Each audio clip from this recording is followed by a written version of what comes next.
Hey everyone, welcome to Buzzing About Romance. I am Becky, and I am super excited for this extra large episode we have. We are joined by Carolina. Hey Carolina. Hey. And Jenny. Hey Jenny. Hi, Becky. And Heather is here. Hey Heather. Hey, Becky. And Leah. Hi Leah. Hi there. So we haven't had an all-encompassing group episode like this since our Reads of the Year episode earlier in or back in December, earlier in the year. You know, the It's been a last hot one. minute. But it's nice to see everyone's faces, and we are back in the groove. Note, Jenny, I didn't try to introduce it like a quick shot like I did last week. I know. If you have not listened to the episode on books, blurbs, and spoilers, or blurb, spoilers, and teasers, I highly encourage you. Did you listen to it today, Jenny? I did. And how much dying did you do at the teasers are bookworm edging? There's some really good out of context quotes in the episode. Yeah. We need to bring that back and share those. Work on that. It was a lot. I was listening to it today because I'm trying to write down points for something for a different project, and I'm like, why do I say things? What is wrong with me? So, just staying on brand. That's the goal, right, guys? Yes. This is true. Okay, so our romance term of the week this week was requested by podcast listener Gretchen. She asked us to define golden retriever energy, and is it the same as a cinnamon roll? I'm interested in this as well. So I guess I'm not going to Carolina for the answer. Okay, so when we say golden retriever energy, we are talking about a hero that is a lot of energy, but the energy doesn't always have to be like running or hyper energy.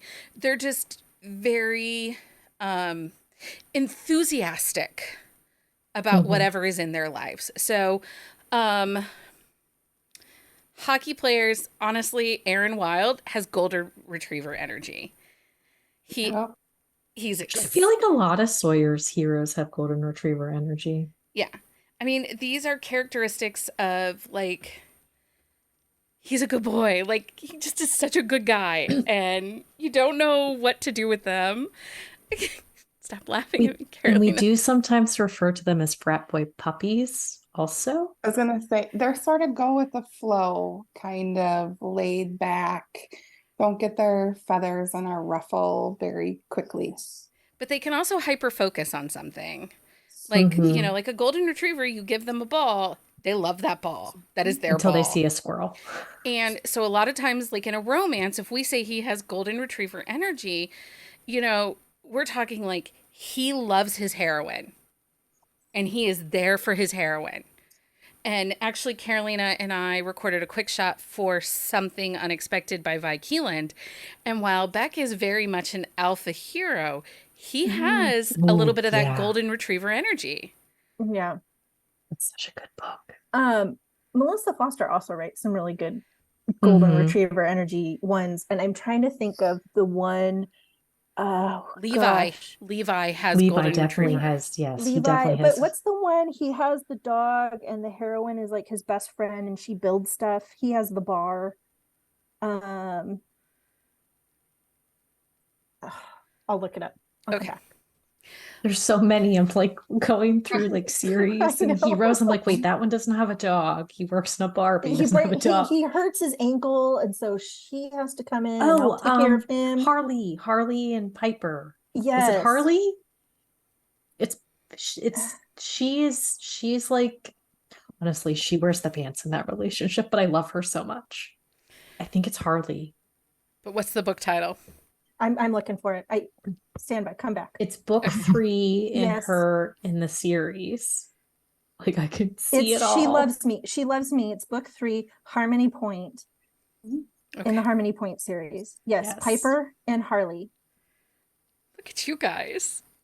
Yep. So that's what we mean when we say golden retriever energy. Can a cinnamon roll have golden retriever energy? Yes. I don't think so.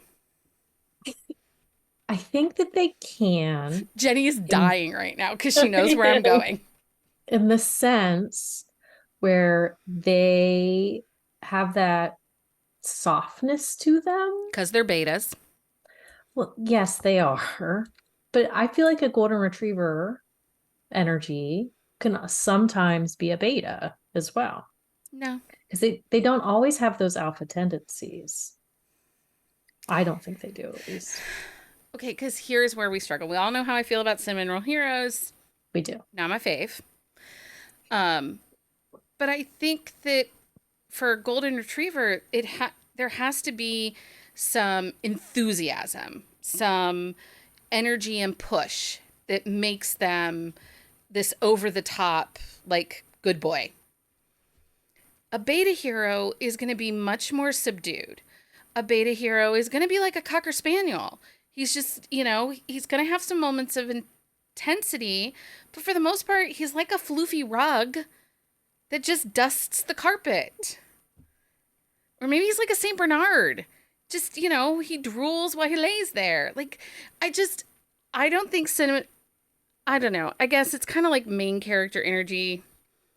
A submissive can have main character energy. Maybe a cinnamon roll, not beta, but beta. Maybe they can have golden retriever energy, but I think it's harder to do it well in a cinnamon roll hero.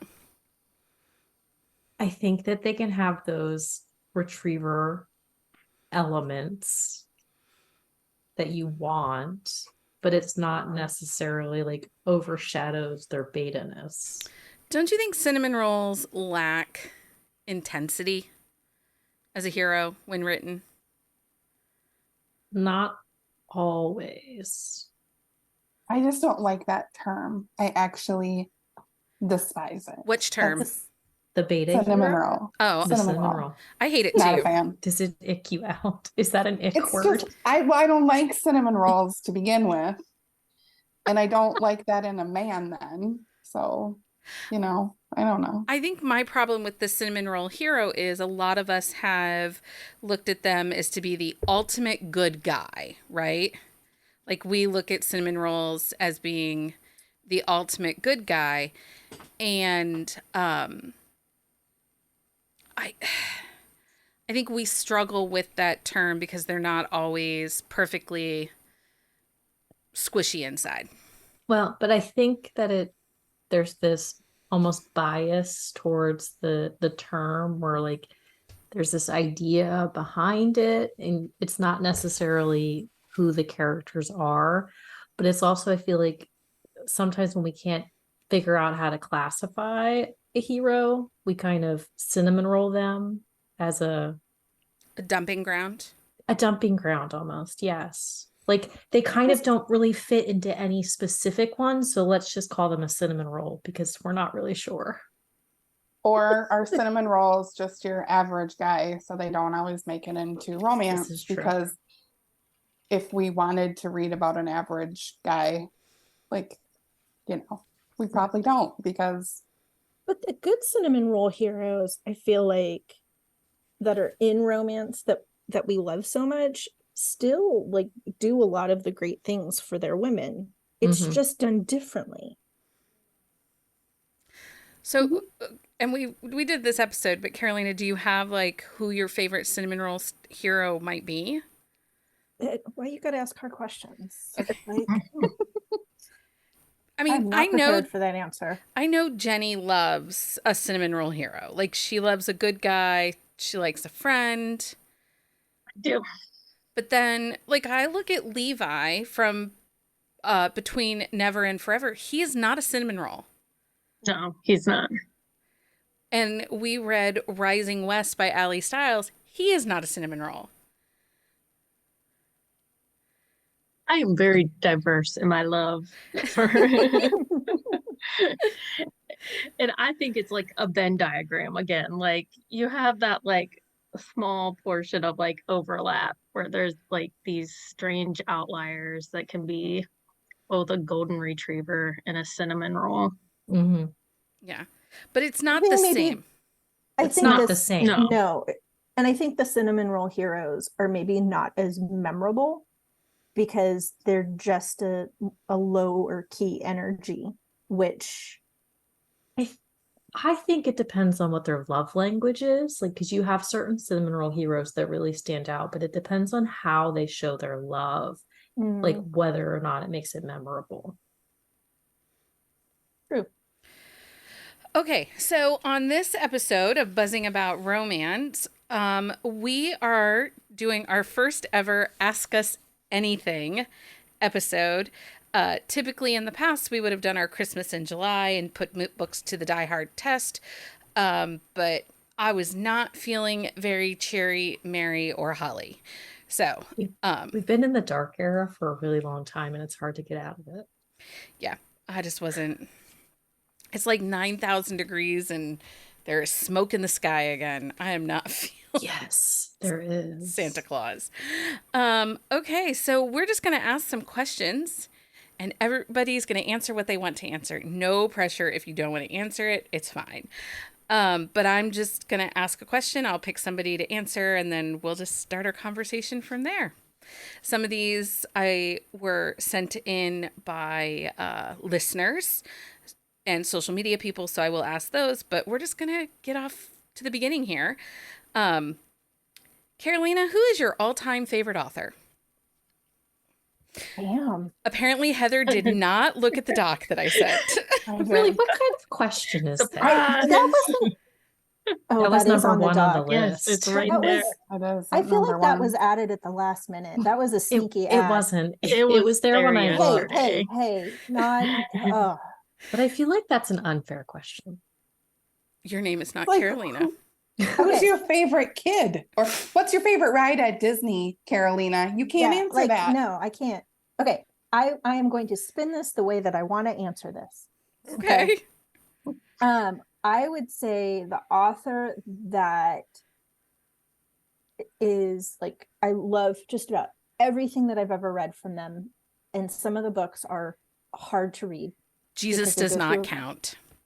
Jesus cannot be your favorite author. Oh, That's the worst. Why would you do that? Becky. Cheese and rice, Becky. But every book that she writes makes me think, and that would be Kennedy Ryan. Good answer.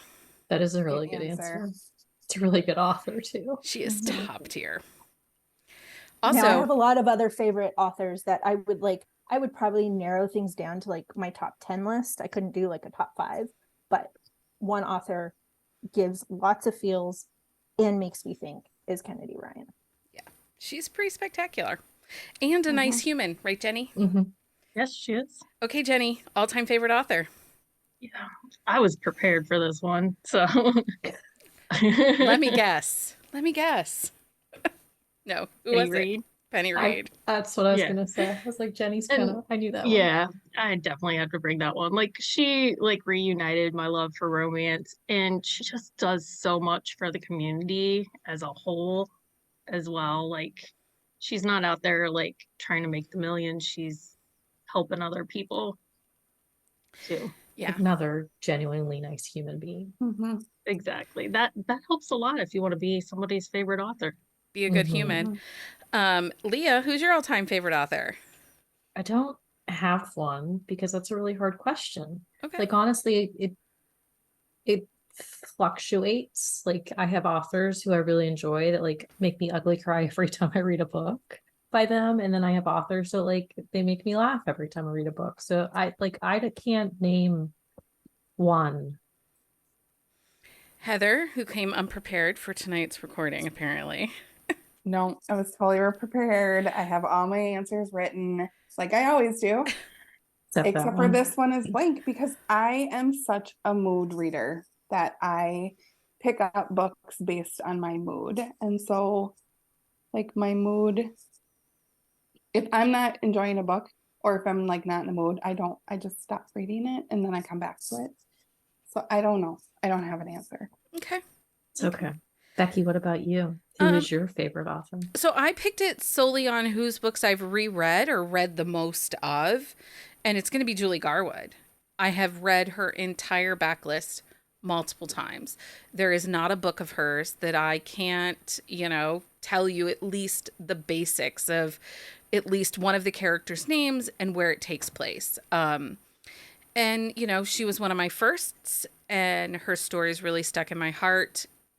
And so, I mean, and while some of her books might not hold up in modern now reading, but the road that she paved to help us to get here is incredibly important. So I would go with Julie Garwood.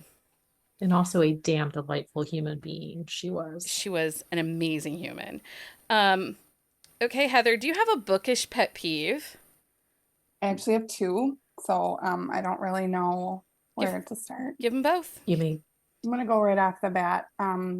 When authors spell cum, like the actual product, wrong. It's not C-O-M-E, it's C-U-M. And like how they interchange that word when they're talking about it in the action. I don't know why. It like literally drives me crazy, which is dumb, but it really bugs me. So Okay. that is a huge pet peeve of mine. What's another pet peeve? People who shame people for what they read. I feel like if you are reading and it makes you happy and it brings you joy and it isn't harming other people, why do you care what other people are reading? Maybe dragon stuff isn't my deal, but I'm not going to shame you because that's what you like. I think reading is reading, and however it makes you happy, I'm not going to shame you for that. Yeah, I don't disagree with that. Jenni, do you have a bookish pet peeve? I mean, not a very specific one. Like, I think just like everyone trying to find their footing in the age of the internet, kind of starts a pet peeve of who's at fault. And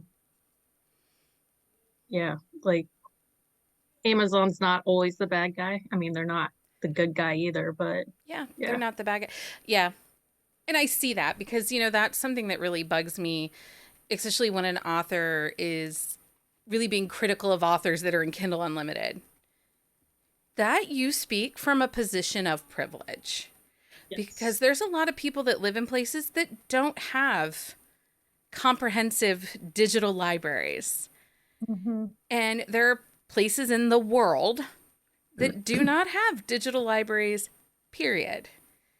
And so, as long as people are consuming books legally, what does it matter? Mm-hmm.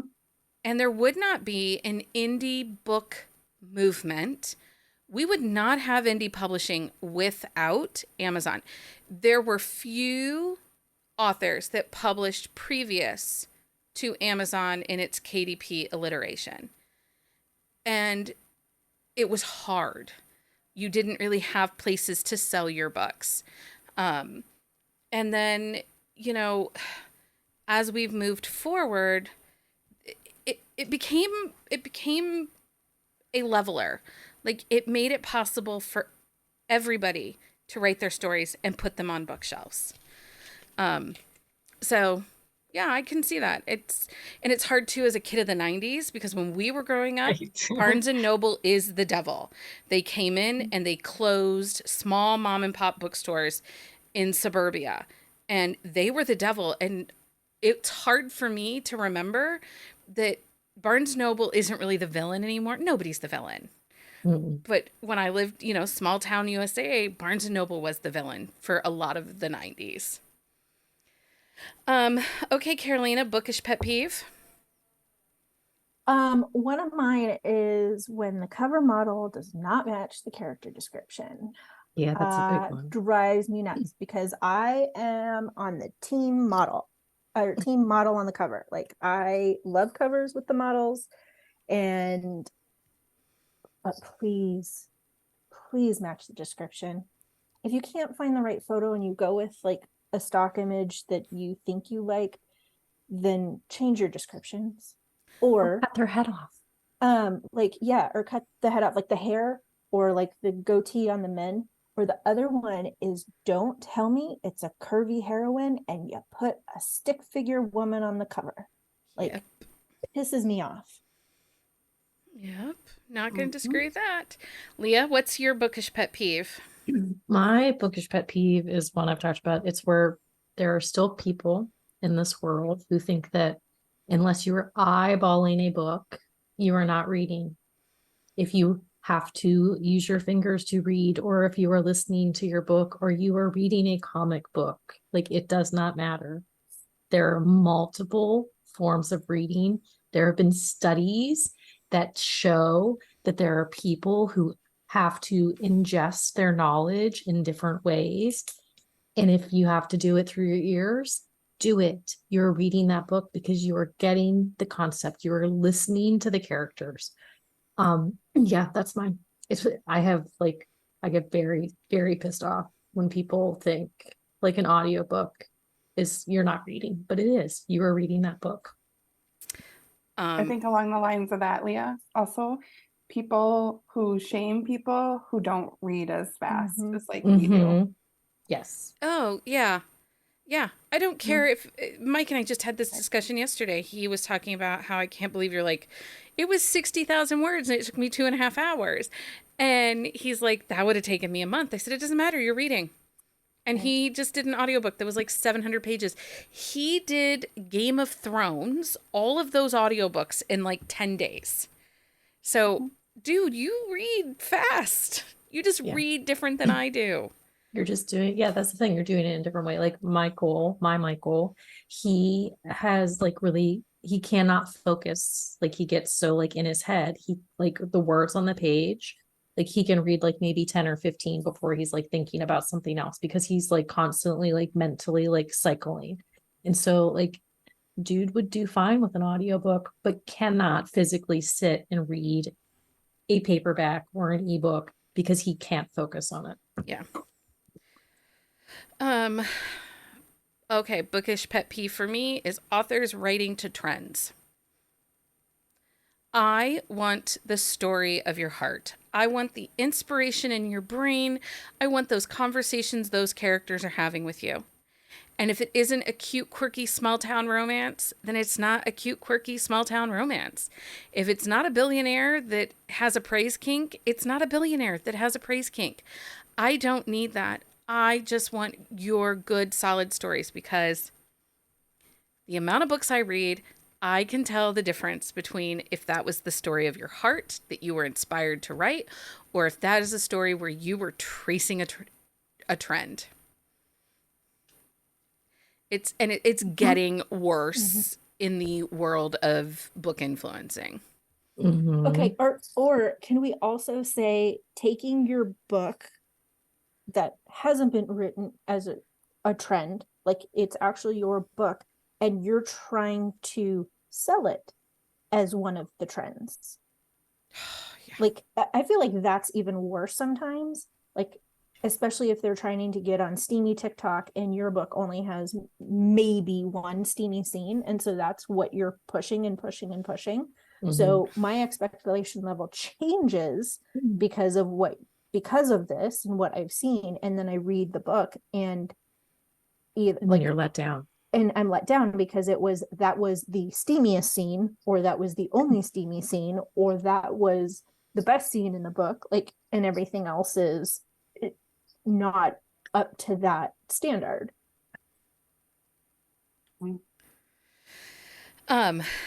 Okay. What is your bookish toxic trait? So I will give mine. My toxic trait is if you, as an author, allow it to be okay for people to spoil your book and you laugh it off and think that it's a joke, I'm not reading you anymore. You are basically dead to me because you are more concerned with placating to your influencer team than you are to your reader base. That is a toxic trait. I'm a judgy bitch. Leah, do you have a toxic trait? Like I personally, as I have mentioned before, like I will come across a TikTok and be like, oh, that's a really good scene. So I'll download the book and go to that scene and see if the book is worth reading. And then I'll start at the beginning and then read through it. But if it isn't, then then I return it. And you're done. Because honestly, like I feel like you can get a really good idea of like how a book is written by like a random chapter in the middle of it. And like Carolina said, a lot of times these authors are giving us those really good snippets, but it's the only good snippet of the book. And I have done it like 4 or 5 times where I've downloaded that book and I've read that scene, and then I went back and I read like 1 or 2 chapters and I clicked return because it was not worth my time. Carolina, do you have a toxic trait with books? They're not really like toxic, but I have this weird need that I have to read a series in order, and I cannot let it go. It takes a lot for me. There have been a couple book club picks that were like book 6 in a series, and I freaking curse everybody who picks those books, because then I'm like, shit, how am I going to read the first 5 books to then read the 6th book like in time for book club? Like it stresses me out, and half the time I just read the book and then deal with it later, and other times like I binge read because I have to read it in order.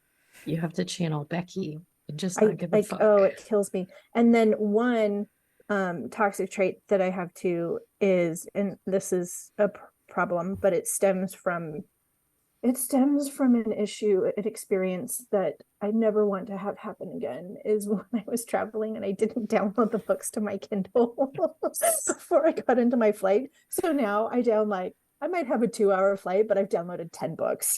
So I am definitely covered. Like, I'm now go overboard. Well, but you never know if the Wi-Fi where you're going is going to be good either. I know. Because I ran out of books on my Kindle, so I had to read on my phone one time because I couldn't download the new ones. And so now every time somebody is traveling, I'm like, do not forget to download books to your Kindle before you leave your Wi-Fi. Do not, like, and I go on this whole rampage and they look at me crazy. Because you It's are. true, though. Heather, what's a bookish toxic trait you have? I don't actually DNF books. I like lie to myself. So if I like just am not interested, I kind of like stop reading it and I pick something else up. And then if it's like on Kindle Unlimited, it's like Russian roulette with Kindle Unlimited. And I'm like, oh, I'll just probably come back to that. So I just kind of lie to myself because I feel like I'm quitting. So you do DNF them, you just don't call it that. No, and I like tell myself, oh, I'll just come back to it, and then I don't ever. You don't ever return to it. Come back to it. That's no, and DNF. also I'm like a mood reader too. Like I've been starting to search for terms because like I am really tired. I can't always do slow burns, so then I like search for a few words that I would expect to be in my books, and I want to see what chapter it's in. And I've started searching for the word thrust to see how soon it happens, because that's usually one word they always use. So there's another one to add to your list. I was trying to share with Michael about the conversation we had Friday night about a book, and that Carolina had read the word sweet in a couple of its reviews, and I was like, oh, okay, well, let me search. So I searched and I found that on page 196, the words, I tugging his cock, I knew that it was not a slow burn or sweet. It wasn't sweet. It was a slow burn, but it wasn't sweet. But it was only 225 pages. So the fact that it took a long time to get to any cock tugging on his cock is not going to be a sweet romance. Yeah. No. So crisis averted. There was the sex. Jenni, what is your bookish toxic trait? Oh, I will it's definitely correlated with how high my anxiety is at the time I'm reading, but I will read the last chapter or the epilogue first. Oh, I guess that's... Or I'll read 3 chapters. 3 seems to be my magic number, and then I'm gotta flip to the end. Yeah. I guess that's a toxic trait too. I don't read epilogues unless I absolutely have to get the HEA. There's like, what? Okay, but if you guys think about it, so we all love Sawyer Bennett, right? We've Mhm. read a lot of her books, right? I think Jenny's read a Mhm. few, maybe not as many as the rest of us, but she's read a bunch. Right. She does not write epilogues. She I doesn't. can only think of one book, book 2 in the Cold Fury series, that has an epilogue. And that's the That's one, true. the girl that has Yeah. cancer. Yeah. And it's a phenomenal epilogue. It is a phenomenal epilogue, but if we think about it, we love her books, but she is able to write a concise and believable long-term HEA in her books. You don't need You an also epilogue. she also does a really good job of giving you the extra elements of like the engagements and the weddings throughout her series, where Mhm. not all authors do it so seamlessly. Yeah. But I shouldn't Well, need an epilogue, and I definitely don't need a baby to believe in an HEA. no. Mm-mm. Well, because not everybody has a baby in their HEA. So for me, if you can't sell me on a couple in what is considered the book, which are the chapters that are numbered, and I have to read that epilogue to believe in your HEA, you didn't do a great job. That's fair. Now, if it's like a series epilogue, though, do you read those?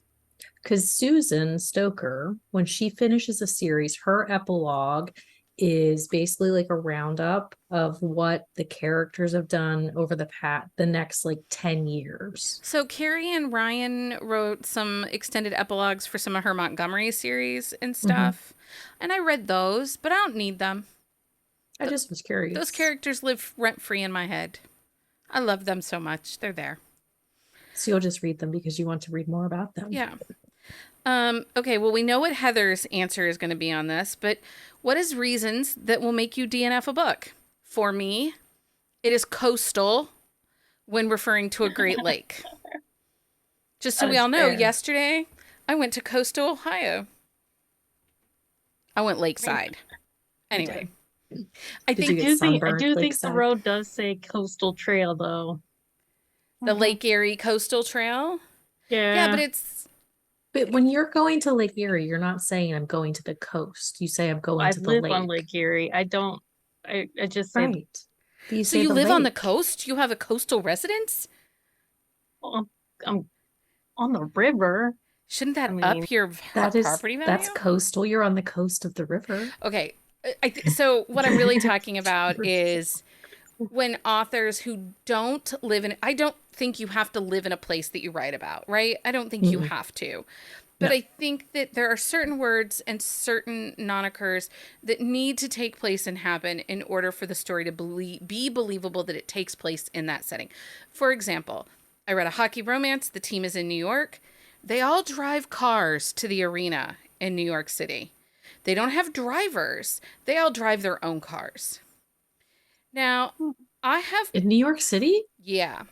yeah, no one's. And most I people aren't driving in New have York City. been to Madison Square Garden. There's not a lot of parking. It's like several blocks away. And so, like, and this was it's a British author writing an American sport in an American city. And I'm sure they used Google Maps but they just don't, like when I think New York City, I don't think anybody's really driving, but taxi cab drivers, right? Yeah. For like a I mean, pro there's a sports player. handful. I feel like there's a handful that drive, but most anybody that I know that has lived in New York City, like they are walking, riding like public transportation or in a taxi. And gated communities and housing communities for people that live in New York City are going to be out on the island. They're going to be out in Far Rockaway. They're going to be out on Long Island, or they're going to be up north, like in Greenwich, into, the burbs. And so I struggle sometimes when an author will write, like they lived in a gated mansion community, but they play hockey for New York, and it was only and they're all driving in 20 minutes to the You arena. can't get anywhere You in can't New York get in 20 minutes. a block in 20 minutes in New York City. Mhm. So that's a reason I'll DNF a book, is if an author is writing something you don't necessarily know. And I do know it. That will get me to DNF a book. Carolina, what's some reasons you DNF a book? So I was going back through my books that I have DNF'd and just like reading kind of my comments to see if there was trends or like threads on why I would do it. There's just a general, like a couple things happened. One, if I'm just not connecting with the characters for whatever reason, it could be that it's their something in their lives, or like I just don't enjoy that genre. I think there was like a fashion one and I just really didn't feel like I was connecting to it, so I like let it go. Or the other one was if you're telling me the characters are of a certain age, like in their late 20s, but they're acting like they're teenagers, then like that immaturity level is just not matching, then I'll let that go. I the other one is if the book ends up focusing more on the tropes versus like over indexes on the trope to make it, I think it goes back to like trying to write a trending story versus developing your characters and the connection and chemistry, then I'm like, okay, this is not for me. Especially if I think there was one book I think I finished it, but I should have just stopped because it became too predictable. If it does, it was like, I think it was a rock star book, and an author that I read regularly and love, and this particular book, it was like, oh no, we have the assistant meddling, so this is what's going to happen. Oh no, this is happening. Oh yeah, that means like I could predict everything that was going to happen in the book. It just is like, okay, yeah, no, I'm done. Yeah. Jenni, do you have reasons you DNF? I don't DNF very often. I definitely like will struggle through the whole thing, but if I can't pay attention, then I DNF. So like it's gotta be pretty bad. Like Pretty bad. yeah. Leah, what are your reasons for DNFing? Me, like I don't DNF very often, but if like I can't get past like editorial issues, like if they're like misspelled words everywhere and like blatant issues with proofreading issues, like especially if they're an established author, like a newer author, I'll give them a little bit of grace for that because that stuff can be expensive. And if you're brand new, like you might not know like where to look or where to find those things. But yeah, if the edit is really bad, then so I have a hard time getting past that. Or if there's a lot of really too stupid to live vibes and I can't handle like I'm never gonna like this character. It doesn't matter like what happens by the end of the book. A lot of times with that I'll just go to the end of the book just to see what happens, but I won't read like a good chunk of it. Yeah. Heather, you say you don't DNF, but are there reasons you'll put a book down and never go back to it, which is again DNFing? DNFing. I know. I told you I lied to myself. If it's moving too slow, like if it just feels like it's just I can't, like wading through mud, or if I don't like the characters, like if I can't like you, you're a fictional person. Yeah. I mean, I should like you. I think chemistry will also cause me to DNF a book. Like I read a book recently by Julia Wolf and I was like 45% in and these two had no chemistry. And it was so disappointing to me. And I'm just like, I don't see this. And I actually had a conversation with Jen Ellen and she felt the same way. So I was like, okay, it's not just a me problem. Because I am very much, if I'm in a grumpy headspace, it will affect how I feel about a book. Yeah. Okay. Before we get to the everyone questions, I have to ask this question because I think that this is like Carolina and I might go to the mat. What one book boyfriend will you go to the mat for and fight to the death for to claim as yours? Everybody knows Becky's answer. Like it's not even like he's mine. Like that Wild is mine. Like there's no competition. But there is another one that I would fight Carolina for. Oh yeah, we are going to the mat. I know who she's gonna say. Okay, so Heather, who is the one book boyfriend you will go to the mat for and fight to the death to claim as yours I only get one? for this For conversation? this scenario. Hurts. Xavier Montgomery from Made for You by Natasha Madison.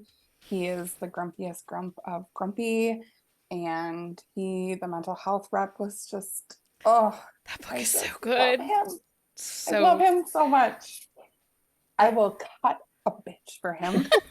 And I would probably go to the NHL commissioner and probably trip him or something if they were gonna do anything to Xavier, because I love him that much. Leah, who is the one book boyfriend you will go to the mat for and fight to the death to claim as yours? Zane Lewis. He's one of my all-time favorites. He is mine. All mine. What book is he from? He is from, his book is Recovering Ivy, Rescuing Ivy. I can't remember, but he's from the Red Team by Riley Edwards. I would say Jasper, but we all know that Amanda is Mrs. Jasper Walker, and she would cut a bitch for Jasper. So I love Zane. He is my ultimate. Okay. Jenni, who is the one book boyfriend you will go to the mat for and fight to the death to claim as your own? Blake Carson from Warrior Blue by Kelsey Kingsley.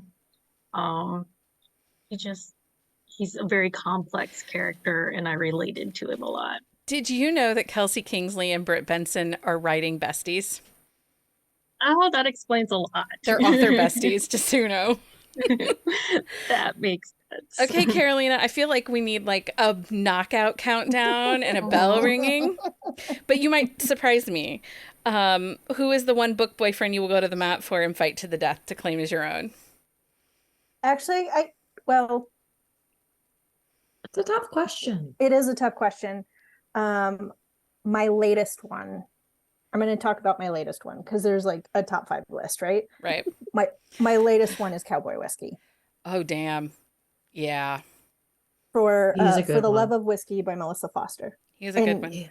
But like close freaking second is, I think, the one Becky is picking. So we all know that Wild is mine. No one can touch him. I own him for his whole life. He is mine. But the one that I always feel like I have to like fight Carolina for is Gage Haywood from Gage by Sawyer Bennett, because He's a I really will good fight one you. too. I will fight you for that one too. he is phenomenal. Just swoony men. Okay, so we had some of our listeners ask some questions, and I grabbed a few of them. So Stacy asks, if you could change anything in Romance Landia, what would it be and why? Carolina? Can I go? Yeah, go Heather. More kindness. I think we have a lot of shaming, not only against readers, but I think there's a huge community of people shaming authors, and deplorable behavior, not only in person, but online. And I think it's easy to be a keyboard warrior and not realize that your words mean something and there's a real person. And people just need to stop being assholes. Yeah. Period. Just stop being an asshole. Yeah. Jenni, what's something you would change in Romance Landia? I'm similar to Heather. Like, people just need to treat each other better. And I mean, with the internet, yeah, it seems to be more prevalent, or you just see it more. Yeah. Yeah. Carolina, do you have something you would like to change in Romance Landia? There's a couple things that come top of mind in the respect of like I put like stop any bullying, like, and it's kind of this along the same lines, just that different sentiment. Be positive, be inclusive, be kind to people. The other part is just more transparency, especially when it comes with influencers. It's tough because I work in marketing, I work in social media. So there's times where you're watching something and you're watching somebody's trying to do it for the shock value or to try to get the trend and go viral and things like that. And you start like, as you look at it a little more and you like look at their content a little bit more and you're just like, okay, no, I see what you're doing. Like, Yeah, just be a lot more transparent about I agree with that. if you are getting some sort of sponsorship, or make it more clear if like this is a promo versus a review. Yeah. Like those are very different things. If you're going to do a promo, I have no problems with that. Just be clear about it. Yeah.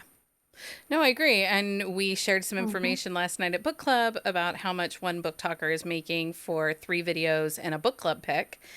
And today I had somebody in my DMs telling me they went and looked at that book talker's thing and can tell that that author paid for that specific $20,000 package because she had 3 videos and was a book club pick.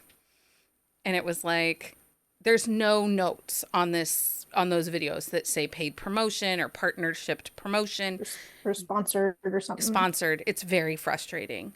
Okay, Leah, what's something you would like to change in Romancelandia? The need and the want and the expectation of the stuff. And it mostly goes to the influencers. Like they're like authors want you to talk about their books, and I get that. But they're like, it feels like there are influencers who have this expectation where if you want me to talk about your book, you need to give me the stuff. I'm not going to read your book, but I want it so I can show it off. And it's very frustrating. Like, I don't need the free books because if I'm going to read that author, I'm going to read it anyway. But it's like there are people who are incessantly talking about authors, but they have a small following, so they don't get anything. But they will rave and talk about that author in their books every single time. But they don't get the stuff because they're not big enough. There is a consumerism mentality when it comes into influencers and the book world. And I think one of the things that we do really well as a community is for buzzing about romance is we definitely aren't so much into the stuff. Like our community kind of isolates us. I can only think of one instant where we had to kind of correct somebody for some bullying and stuff.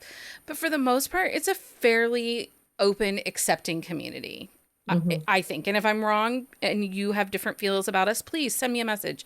I would really appreciate your feedback because in all honesty, I want this to be a safe space for romance lovers.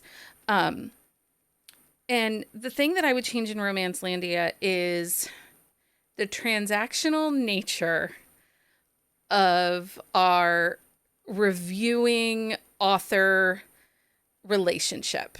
I buy a lot of books. I am a reader on top of being a podcaster and working in publishing. But I'm only talking about this as a reader. I bought your book.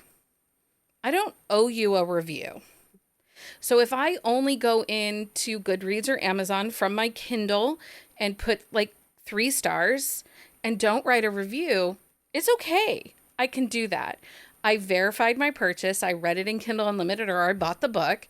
And I don't owe you to tell you why I only gave your book 2 stars, right? And I get very, very frustrated, especially being on Bookstagram, where you see the authors put the posts, how to support an indie author, leave a review, tell a friend about a book, share on your social media. It makes your reading become a chore and transactional. And I don't want that. I don't want those transactional feels. I want to talk about the books I love. I was lucky. I received an arc of Something Unexpected from Vi Keelan. She sent me a book. It was very sweet and very kind of her. But my review was very honest. I get other books in the mail and I don't talk about them, right? Like I do the unboxing and I'll make 1 or 2 snippets about it, but I don't gush about it, right? But I just wish that we could get rid of the transactional nature and the constant feel that like we owe authors something as a reader. Well, and something too, it's the fact that I wish authors, I get it, that authors put their hearts into these things, but not everybody is going to love your book. Like a 2-star review is just because it is not necessarily an attack against you. And 9 times out of 10, it isn't an attack against you, is because that person did not connect with something that you put out there. Like, I went to art school. Sitting through critiques was one of the most stressful and like worst days, because your professor and your classmates would sit there and pick apart everything they hated about your artwork. And it's like you spent hours and hours putting this in front of, like, making this creation, and they will tear it apart. Heather, without when you were thought. getting your education degree, did you have to do practicums like your student or your lesson plans and stuff like that, and then submit them to your mentor? 6. And then also as a teacher, I have to have a peer mentor come in and observe me teach every year. Yeah. And then literally one of the questions is like, what did you do wrong? Mhm. Yeah. So I sometimes think that many of these authors need to go through a peer review, because like I've been in art class with a critique. I've been in I wanted to cry like speech. every day. Like, we went through critiques. I was in speech, a competition speech in high school and college. And you get some of those feedbacks from your speech and you thought you nailed it. Like you had all your points and your posture was good and your presentation was good and your voice you were was really great. proud of yourself. And then you read your score and your outcome and you're like, fuck. Like, but you don't go up to your author and be like, or you don't go up to your evaluator and take a picture and then go to the internet and be like, you're an ass. I hate you. No, you go sit in your car and cry. Private like I did. Or you just paint right over it and start over again, because I've done that before too when I was told it was shit. The other piece, like with what everyone else is saying too, is there have been several authors that I love, read, I will review you know, if you put it out, I'm buying it. Mm-hmm. And then when the influencers started to come out and they would send them all this stuff, influencers would get on TikTok and talk about a book. And it was so clear to me as a person who read the book that they didn't read the book. And they're standing with it and they're like, oh, so, and I'm like, you didn't even read the blasted book. Yeah. What? Okay, so Karen asks, who were the first 3 authors you read, and what do you remember loving about those books? And this can be any book. It doesn't have to be a romance, because I have always been a reader, and personally like E.B. White and Charlotte's Web, but my favorite book is the Trumpeter Swans book that he wrote. Like, that is my favorite of his books. But I remember consuming the Babysitter Club, and every month, you know, you get your Scholastic orders, and I'd come home, and I was one of 4 children, and you know, I got 1 book, but I was like, can I have 2? I need 2 books. So do you remember some of your first books and why you loved those stories, or what made you love reading? Jenny, do you remember? Oh, Heather does? No, go ahead, Heather. I thought I was also a Babysitter's Club reader. And I think it was like they were like me. Like their friends were like me. They lived in a neighborhood like mine. I was Team like Logan all the way. And when they broke up, I cried. Yes. Carolina, do you remember what books sparked your love of reading? Yeah, there's some different ones. I grew up like my parents read to me at night. And so there was a lot of those books growing up, but one of the first books I have the clearest memory on of like, okay, I get it because I'm reading on my own. It's my choice. It's not part of a bedtime routine, was actually Willy Wonka or Charlie and the Chocolate Factory, Willy Wonka and the Chocolate Factory, because I was just so like captured by like, you know, transported by this place. But I also, you know, Babysitter's Club was on there. Was it Sweet Valley High or Prince Valley? Sweet Valley High series. Because of those, like that's where my love of series comes in, because you're just reading one after the other. And I was the kid, I loved when we had the Scholastic Book Fair at school because we could go, like you had the list, but then you can go, like our library was transported to like make it look like a bookstore, which was so much fun. And then, you get into, I didn't do a lot of like pleasure reading in high school, or even like in the beginning of college, but then Harry Potter series like became huge and crazy, and I was kind of late to that game, but it became part of my routine of like that break in college of reading and being transported, because I'd read it on the bus ride from my apartment to campus, and it was just like I would lug the books, the hardback books, in my backpack with me. Because you had to wait all, for the paperbacks. yeah, because I wanted to read them as they released. And so those are the types of ones that it was like I was finding every like pocket of time. Oh, I had 10 minutes, I'm whipping out my book. Which is a lot of like, now I can tell when I really love books is because I'm like, oh, I have 2 minutes. I don't have my Kindle, but it's on my app on my phone. Like I will find every second of everything to read the books. Yeah. Leah, do you remember what sparked your love of reading and the So authors? I always read a lot as a kid. Like I was a big fan of like the Ramona books and like Judy Blume, Beverly Cleary, all of those. But I was a huge tomboy growing up also. I mean, such a surprise to anybody who knows me, I'm sure. But so Matt Christopher has this whole like sports series, and I like devoured those like as a little kid. But honestly, like I started reading like my mom's books really early. So I was like seventh grade reading like all of her Mary Higgins Clark like books. Oh And yeah.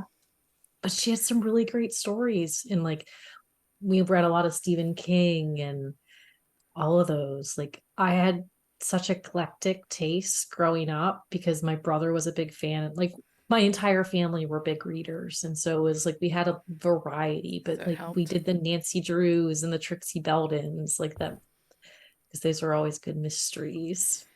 Jenny, do you know what Um, books? yeah, I remember going to like I could still map out my childhood library because I just like went from like shelf to shelf. Like it was like American Girl, Babysitter, Oh, the American Girls, yeah. Drew, Sweet Valley High. And then there was a series when I was in high school called Sweet Valley High Senior Year. And I read those as they came out. So I was like, the people at the bookstore had to hate me because like as soon as it was the first of the month, like I was calling every day, like, hey, do you have this book yet? Do you have this book yet? And yeah, Um, sometimes it would take 2 weeks before you get the book. it's really Just interesting. I would say that from middle school forward, a lot of my memories are somehow associated with books, with, you know, parts that I remember and being happy about and excited about. It, was books, something, somehow books. So it's not shocking that we ended up here. Um, does anybody remember their first romance, your first adult romance title? Do you remember your first? My first was The Conquest by Jude Devereaux. Jude Devereaux, The Conquest. It's medieval. It's a play. He's a knight, and she has disguised herself as his page.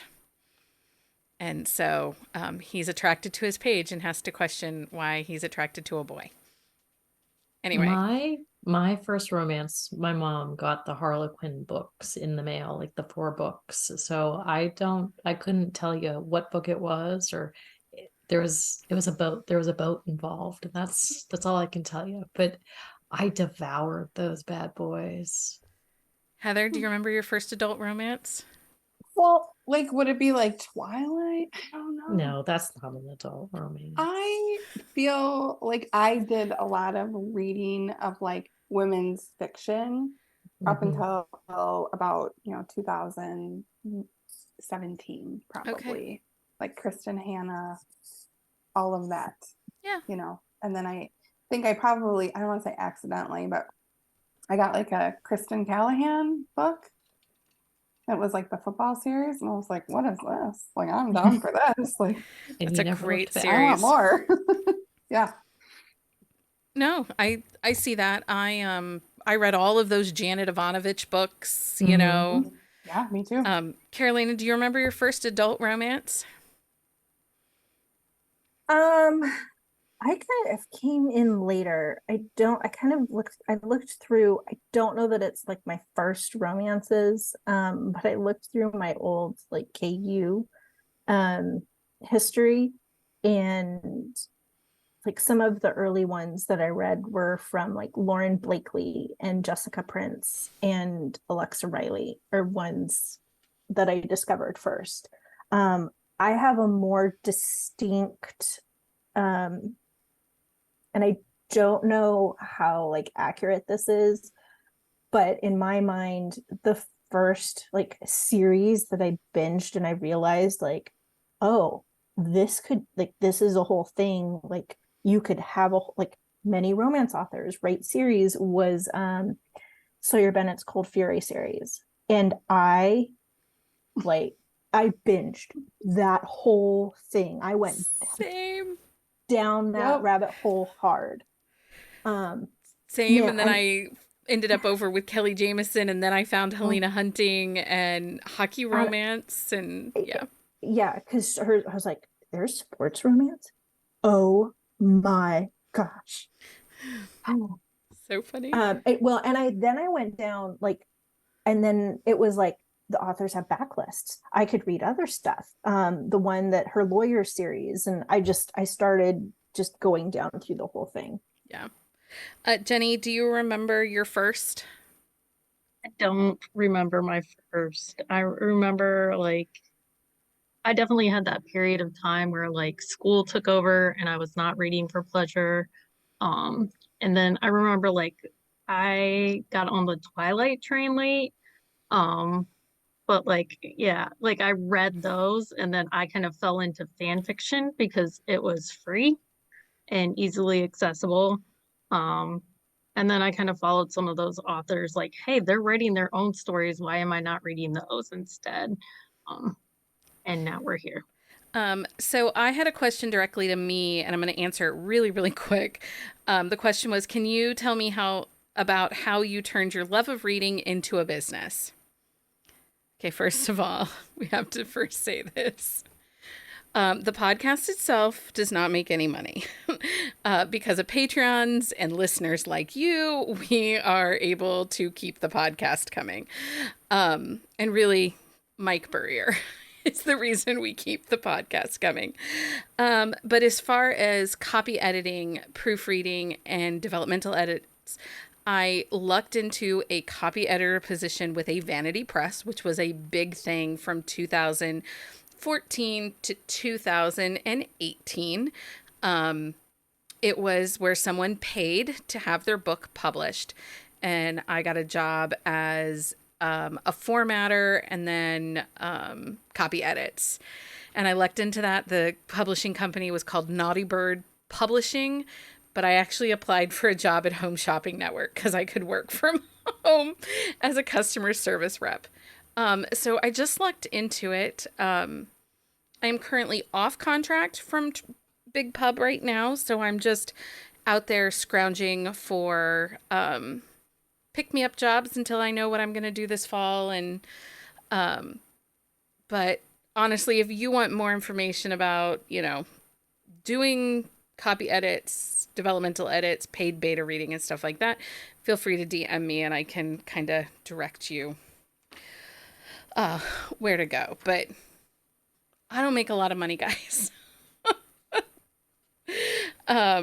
Yeah. Okay. So guess what, guys? It's that time That time for for book of the week. It is book of the week time. Carolina, what is your book of the week? My book of the week is Something Unexpected by Mike Elan. I know it was probably Becky's book of the week a couple weeks ago. It's And worth it though. It's I so am good. so glad she made me read it. I'm like, this book you're gonna marinate on. Yeah. Heather, what's your book of the week? Well, I don't know. I have a whole bunch downloaded. So the one I'm going to pick up tonight is Ravaged by Passion by B.B. Hamel. It is part of the Mafia series. It's four brothers, book four in the series. Okay. Very good. Leah, what's your book of the week? It's a series. I found a new author. Her name is Hadley Finn. The series is called The Rangers. Book one of the series was actually in Susan Stoker's Operation Alpha World. And then I just kind of went down the rabbit hole. I'm reading her. She doesn't have a ton. I think she only has 5 books in her whole backlist. And then I'm reading the first book she wrote called Priestly Sins. It's about a priest and like the mafia, and it's actually very entertaining. But yeah, so Hadley Finn, she's new to me author, very good. Okay. Jenni, what's your book of the week? I'm currently reading The Nanny by Laura Ferguson. It's a trad pub book. I was able to pick it up from the library. And I think it's only her second book. It's an interesting concept. She's a nanny, but she was formerly like a cam girl, and he was her biggest supporter. Oh, They don't know that. that's awkward. Interesting. Okay. Wow. So sex work, hidden identity, Yes. lots of things in there. Fascinating. So my book of the week is Mine to Take by Natasha Madison. She is back into her Southern Wedding series. This is a second chance romance. It is the first of her hockey crossover into her Southern series. And not only do you get the shenanigans of the Grant Petrov crazy family stuff, you also now get Sophie's Southern family over the top antics, and they are a hoot. And this book is a delight. And I am desperate for the next book in this series because it's a fucking secret baby, you guys. Yeah. Secret baby. It's going to be really good. Anyway, so that's When is that? that's the one that'll come out at the end of September. Mm-hmm. So, Mine to Take by Natasha Madison. Okay, so Patreon update. Swag packs are headed out and should be have hit mailboxes. I'm so excited to share that our swag pack sponsors for July are Susan Stoker, Gina Azee, and Kaylee Ryan. This was one of our biggest swag packs ever. If you join our Patreon in the swag pack tier anytime before August 1st, you will receive this swag pack. It had stickers and can cozies and a reading card from us and I don't know, all sorts of great things. So this is not one to miss out. And then thank you to our sponsoring authors, but I wanted to also let people know what books by those authors they should be reading. So first up, Gina Azee. Does anyone have a favorite Gina Azee title? Go ahead, Heather. The Boston Hawk series, The Defender. That's on my list too. So good. I mean, it's very emotional. She's the nanny. He's a widower. There's children that are amazing, and it's so good. Yeah. So good. Carolina, what's your top Gina Azee pick? It's also from the Boston Hawk series. I mean, really, just read the series because it's all like 4 or 5-star reads. But I'm picking book 3, The Faker. So it's got a little fake relationship. Is that Easton's book? No, No, his is book 2. His is book 2. No, this one is Torsten. Oh, yes. Torsten. Yeah, so more, I think it's actually Marriage of Convenience. Yeah. And he's at the end of his career. So that's super interesting. And there's a lot of layers that come into it after. Great connection, 2 friends that they help each other out because it benefits both of them. That's such a good book. Mm-hmm. Okay, does anyone have a Kaylee Ryan pick? I love Never With Me That's by such a her. good It book. actually is the cousin of what are the Kincaid brothers. The Kincaid brothers. Yeah, so kind of introduces that family as a whole, but the hero he is so sweet, and she's had some trauma, and the way he deals with that and just the way that the book plays out, I just really, really love it. I really like her. I mean, Lindsay, of course, would be talking about her baseball series, Beyond the Bases. Mhm. It's such a great series. But I actually really liked her Riggins brothers. If you guys haven't read that, there are 5 brothers that work together in a logistics company, billionaires, but they fall hard. I think every single one of them falls first for their women. And the one, I think it's book 4, she owns a bakery and he pursues her. He keeps showing up every day to buy baked goods until she'll give him her number. So it's so cute, and I cannot recommend that series enough. And then our last, but certainly not our least, sponsor is Susan Stoker. So who has a favorite Susan book? All of them. All of them. But actually, I do have some favorites though. So her Refuge series is a little bit different than anything she's written before, but they are emotional. They will tear you apart, like the backstories of these people and just the way that the stories play out. They're really well done, and like the whole premise is like dealing with PTSD, but it's not just in military. It is everybody across the board, and how every human being can have PTSD, and it's this like refuge where if you have PTSD or mental health issues, that you can go and do therapy and all these things. It's just a really well done series. Heather, what's your favorite Susan Stoker? Well, my favorite series of hers is Silverstone Tire, but actually my favorite book in the series is book 2, Trusting Taylor.